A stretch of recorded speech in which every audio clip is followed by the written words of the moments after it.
हाँ जी, तो मेरे प्यारे दोस्तों आप सभी का स्वागत है इस नेक्स्ट व्लॉग में। तो चलिए अपने सफ़र को जो है वो आगे बढ़ाते हैं और अब मैं वियना सेंट्रल स्टेशन से ट्रेन पकड़ के एयरपोर्ट की तरफ निकल चुका हूँ। तो चलिए अपनी स्पीड को आगे बढ़ाते हैं ट्रेन की और जल्दी से पहुँचते हैं एयरपोर्ट। जैसा कि आप लोग देख सकते हैं कि वियना एक तरीके से देखने में बहुत ही ज़्यादा मॉडर्न सिटी की तरीके का दिखता है और ये है भी। यहाँ पे एक पोर्शन आपको दिखेगा जो कि यूरोपियन आर्किटेक्चर के कंपैरेबल है, पैरेलल है, और दूसरी तरफ आपको हाई स्काई स्कैपर्स भी दिखेंगे, बड़ी बड़ी मॉडर्न बिल्डिंग्स भी दिखेंगी। इसके अलावा जो लश ग्रीन ग्रासलैंड देख रहे हैं, ये तो यूरोप की पहचान है और खूबसूरती है। तो इस लगभग आधे घंटे की ट्रेन की जर्नी को बहुत अच्छे से एंजॉय किया मैंने, और आप लोग भी आराम से अपनी कुर्सी की पेटी बांध करके जो है वो एंजॉय कर सकते हैं। ये एक रिलैक्सिंग वीडियो होगी, थोड़ी सी धीमी वीडियो है, लेकिन सच में बहुत ही खूबसूरत नज़ारे आपको इस वीडियो में देखने को मिलेंगे। इसमें सऊदी अरेबिया में मैं जो है वो ट्रांज़िट करूँगा, वहाँ से इंडिगो की फ़्लाइट होगी मेरी, और अब भी वियना से लेकर के सऊदी अरेबिया तक मेरी विज़ एयर की फ़्लाइट है। तो इसमें आपको वो जानकारी भी मिलेगी कि कैसे जो है, अगर सेम एयरलाइन से आप ट्रैवल नहीं कर रहे हैं, आपकी एयरलाइन की कंपनी चेंज हो रही है, तो बीच के किसी कंट्री में जहाँ से जैसे मेरी कंट्री सऊदी थी, तो कैसे ट्रांज़िट आप कर सकते हो और ट्रांज़िट करने की क्या क्या फ़ॉर्मेलिटीज़ होती हैं, क्या प्रोसेस होते हैं, वो सारी चीज़ें भी इस व्लॉग में मैं आप लोगों को बताऊंगा। तो ये एक व्लॉग प्लस इन्फॉर्मेटिव वीडियो दोनों का ये मतलब एक मर्जर है। तो इसके साथ ही ट्रेन हमारी कुछ एक दो छोटी मोटी टनल से गुज़रती हुई खूबसूरत नज़ारों को दिखाती हुई जो है फाइनली एयरपोर्ट के बहुत ही नज़दीक पहुंच चुकी थी। और इसके साथ ही मेरे पास जो है वो चेकिंग बैग नहीं था, सिर्फ मैंने हैंड बैगेज ही ले रखा था। तो मेरे दिमाग में ये भी चल रहा था कि ठीक है, ट्रांज़िट के टाइम पे जो है बहुत ही ज़्यादा दिक्कत नहीं होगी, बिकॉज़ कि अगर आपको चेकिंग बैग अगर आपका रहता है तो आपको इमिग्रेशन करना होता है एयरपोर्ट पे। तो मुझे ट्रांज़िट के टाइम पे सऊदी में इमिग्रेशन नहीं करना पड़ेगा। तो इस चीज़ को सोच कर के थोड़ा-सा रिलैक्स महसूस हो रहा था, कंफर्टेबल लग रहा था कि ठीक है। इसके साथ ही ये जो पेंटिंग्स आप देख रहे हो, ये वैसे हर एक शहर के दीवारों पे कहीं न कहीं इस टाइप की पेंटिंग्स आपको दिख जाती हैं, और ये सोवियत एरा की याद दिलाती हैं, जब लोग प्रोटेस्ट करना चाहते थे या करते थे या करते हैं, एंड कोई भी अपना मैसेज छोड़ना चाहते हैं तो दीवारों पे उस तरीके से लिखते हैं। तो ये फाइनली हम पहुंच गए थे एयरपोर्ट। ये है वियना ऑस्ट्रिया का जो है एयरपोर्ट का बाहरी लुक। इसके अलावा जो है टर्मिनल 1 से मेरी फ़्लाइट थी, तो मैं टर्मिनल 1 के रास्ते पे जो है धीरे धीरे आगे बढ़ा। ये सामने जो है आपको सिग्नल स्टेशन दिख रहा है, जहाँ से जो भी ट्रैफिक होता है एरोप्लेन्स का, उसको कंट्रोल किया जाता है। तो फाइनली जो है मैं टर्मिनल 1 में एंटर हुआ, और धीरे धीरे अपने सिक्योरिटी गेट की तरफ जो है वो मैं प्रोसीड किया खुद को। देन उसके बाद जो है वो अपने फ़्लाइट नंबर, उसकी टाइमिंग, उसका पोजीशन कहाँ पे है, इन सारी चीज़ों को कंफर्म करने के बाद जो है सारे जितने भी डायरेक्शंस थे उनको फॉलो करते करते जो है मैं फाइनली एरोप्लेन के, जो मेरी एयरलाइन थी उसके, मैं बोर्डिंग गेट के पास पहुंचा। और इसके लिए मैंने अपना पासपोर्ट और अपना जो पीआर था उसको मैंने निकाला, बिकॉज़ उसको दिखाने के बाद ही जो है वो आपको बोर्डिंग पास मिलेगा। तो ये फ़र्स्ट मेरा एक्सपीरियंस था किसी बजट वाली जो एयरलाइन जो लो कॉस्ट होती हैं उससे ट्रैवल करने का।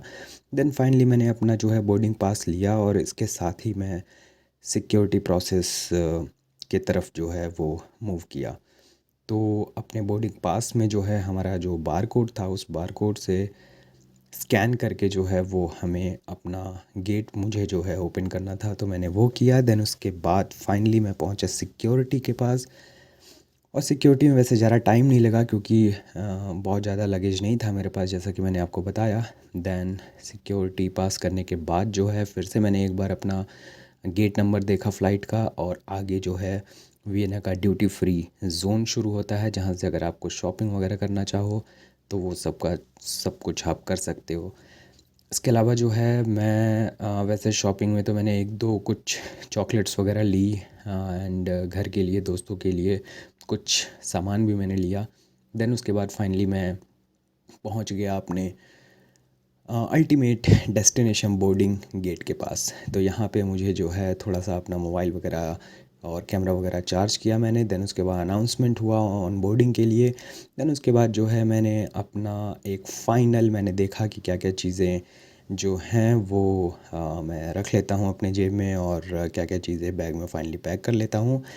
फिर उसके बाद मैंने अपना पासपोर्ट लिया और अपना मैंने बोर्डिंग पास लिया, और मैं आगे चला गया अपने फ़्लाइट में ऑन बोर्ड होने के लिए। बहुत ही स्मूथ प्रोसेस था, और फैसिलिटी काफ़ी अच्छी लगी मुझे विज़ एयर की। मेरे तरफ से रिकमेंडेड है किसी के लिए भी, अगर आप यूरोप में कहीं भी, या फिर यूरोप से कुछ गल्फ़ कंट्रीज़ में भी इसका कनेक्शन है, वहाँ अगर ट्रैवल करना चाहते हो तो विज़ air is highly recommended from my side. इसके अलावा जो है और भी एयरलाइंस, ऑस्ट्रियन एयरलाइंस और जितनी भी मतलब मेजर एयरलाइंस हैं, उनकी कनेक्टिविटी बहुत ही स्मूथ वियना से होती है। तो वियना एक बहुत ही बड़ा हब एयरपोर्ट है, जहाँ से आप ऑल ओवर द वर्ल्ड जो है बहुत आसानी से ट्रैवल कर सकते हो। तो इसके साथ ही जो है मेरी विंडो सीट थी, और मैं अपने सीट पे बैठ गया। और अच्छी बात ये थी कि मेरे सीट के बगल में जो दोनों सीटें थीं वो सीटें खाली थी। तो आगे चल के मैं आपको बताऊं कि जब प्लेन उड़ गया था तो मैंने थोड़ा सा जो है अपने पैर पसार करके थोड़ा सा मैंने रिलैक्स भी कर लिया था 10-5 मिनट के लिए, क्योंकि अब जब उड़ गया तो हवा में थोड़ी ना कोई चढ़ने वाला है, और दो सीटें खाली थी तो मैंने कहा थोड़ी सी पीठ सीधी कर लेते हैं। बिकॉज़ रिक्लाइन नहीं हो रही थी, ये सीटें स्टिफ़ थी, बिकॉज़ कि जैसा मैंने बताया कि लो बजट एयरलाइंस होती हैं, और इसमें ये प्रोसेस होता है कि मतलब बहुत ज़्यादा फैसिलिटी आपको प्रोवाइड नहीं की जाती है। तो इसके साथ ही जो है वो एयर होस्टेस ने जो कुछ भी आपको मैसेज देने होते हैं सिक्योरिटी के रिगार्डिंग, आपको इंस्ट्रक्शंस देने होते हैं, और सारी चीज़ें नोटिफाई करनी होती हैं, वो सारी चीज़ें जो हैं वो एयर होस्टेस ने किया। उसके बाद जो है वो हमारा एयरप्लेन जो है वो अपना प्लेटफॉर्म छोड़ करके रनवे की तरफ रवाना हो गया।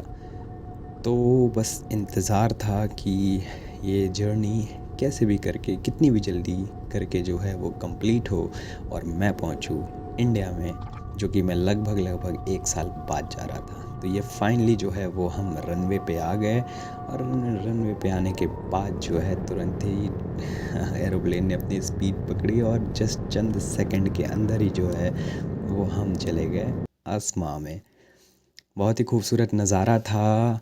वैसे जो हैं वो बादल नहीं थे, बहुत ही ज़्यादा क्लाउडी वाला मौसम नहीं था, तो इसकी वजह से जो है पूरी तरीके से नीचे टेरेन में देख पा रहा था। इसके अलावा आपको चलिए दिखाते हैं कि एरोप्लेन के अंदर का टॉयलेट कैसा होता है। छोटा सा ही टॉयलेट था जिसमें सारी फैसिलिटी आपको मिल जाती हैं, जिसमें कि आपको नल वगैरह इधर उधर सारी जितनी फैसिलिटी होती हैं एक छोटे से टॉयलेट में नेसेसरी होनी चाहिए वो सारी हैं, और बहुत ही एक खड़े होने की जगह सिर्फ इसमें रहती है। बहुत ज़्यादा स्पेशियस तो नहीं था वैसे ये। तो इसके बाद मैंने सोचा कि और क्या किया जाए भाई बैठे बैठे, तो आप लोगों को चलो दिखाते हैं कि इंस्ट्रक्शंस यहाँ पे जो हैं, जो जो पैम्पलेट्स होते हैं वो रखे होते हैं आपके सीट के चेयर के आगे। इसके अलावा जो है वो आपको लाइफ जैकेट वगैरह आपके सीट के नीचे होती है, बेल्ट लगाने के इंस्ट्रक्शंस होते हैं। इसके अलावा बाहर अगर आप देखो तो एक खूबसूरत सा नज़ारा, और सामने एक एरोप्लेन हमें क्रॉस भी कर रहा था। तो फाइनली जो है वो लगभग 6 साढ़े 6 घंटे की एक थकान भरी भरी उड़ान के बाद जो है वो हम पहुंच गए थे गल्फ़ के टेरिटरी में, और हम अब लैंड करने वाले थे सऊदी अरेबिया में। पहली बार मेरा ये मतलब मैं देख रहा था किसी गल्फ़ कंट्री को एक कभी ना ख़त्म होने वाले एक पसरे हुए रेगिस्तान को, जिसमें कि इतनी खूबसूरत कंट्री जो है वो बनी हुई है, सऊदी अरेबिया। तो फाइनली जो है हम सऊदी अरेबिया के दमम एयरपोर्ट पे जो है वो लैंड हुए। और लैंड होने के बाद जो है यहाँ पे मेरा जो ट्रांजिट टाइम था वो लगभग 4 से 4.5 घंटे का था। तो बहुत ही अच्छा जो है वो एक्सपीरियंस रहा। और सऊदी के जो ऑफिशियल्स हैं, जो गार्ड्स होते हैं, उन्होंने हम लोगों का स्वागत किया। लगभग लगभग शाम हो गई थी, थोड़ी बहुत मुझे भूख भी लगी हुई थी। तो जैसे ही, तो पहले तो मुझे ट्रांसफ़र करना था टर्मिनल। अब मुझे जो है वो अभी कंफर्म नहीं था कि मेरा कौन सा टर्मिनल होगा जहाँ से मेरी इंडिगो की फ़्लाइट होगी। तो इसके लिए मुझे इंडिगो का बोर्डिंग पास लेना होगा। तो उसका बोर्डिंग पास के लिए मुझे सबसे पहले यहाँ के ऑफिशियल से पूछना था। तो मैंने उनसे पूछा और ये ट्रांसफ़र पैसेंजर इंटरनेशनल फ़्लाइट के गेट तक मैं पहुँचा। और यहाँ से हमें इंडिगो का जो है फाइनली बोर्डिंग पास मिला और बहुत ही स्मूथली जो है वो विदाउट ट्रांजिट वीज़ा जो है वो टर्मिनल भी एक्सचेंज हो गया। बिकॉज़ की टर्मिनल आपस में जॉइंट थे, आप चल करके या एक इंटरनल मेट्रो थी उसके द्वारा आप जा सकते थे। तो मैंने अपने टर्मिनल क्रॉस करके जहाँ से मेरी फ़्लाइट थी वहाँ गया और देन उसके बाद फाइनली मैं अपने इंडिगो की फ़्लाइट में ऑन बोर्ड हो गया इंडिया के लिए। दिल की धड़कनें बढ़ चुकी थी बिकॉज़ कि इतने टाइम बाद ऐसा लग रहा था कि मतलब एक इमोशंस जो मेरे अंदर से निकल के आ रहे थे कि अपने देश प्रेम की जो चीज़ें होती हैं वो मैंने महसूस किया। तो ये था बहुत ही खूबसूरत सफ़र। रात में जो है आराम से 3.5-4 घंटे की ये फ़्लाइट थी सऊदी से इंडिया की। तो उसमें तो मैं सो तो नहीं पाया क्योंकि इतनी एक्साइटमेंट थी। बट फाइनली इतने टाइम बाद जो है वो अब मैं अपने देश पहुंचा। बहुत ही अच्छा लगा। और आगे की जो हैं वो व्लॉग मैं आप लोग को दिखाऊंगा कि इंडिया में और क्या क्या चीज़ें किए। तो ये रहेगा नेक्स्ट व्लॉग। चलिए ठीक है दोस्तों, मिलते हैं इस व्लॉग में। बहुत बहुत शुक्रिया, धन्यवाद, बाय बाय। अपने स्वाद अनुसार डाल सकते हैं, ऐसा नहीं कि कोई ज़्यादा डाला तो आप भी ज़्यादा डालेंगे। फिर इसको ऐसे उठाते हैं, बढ़िया है, खाया।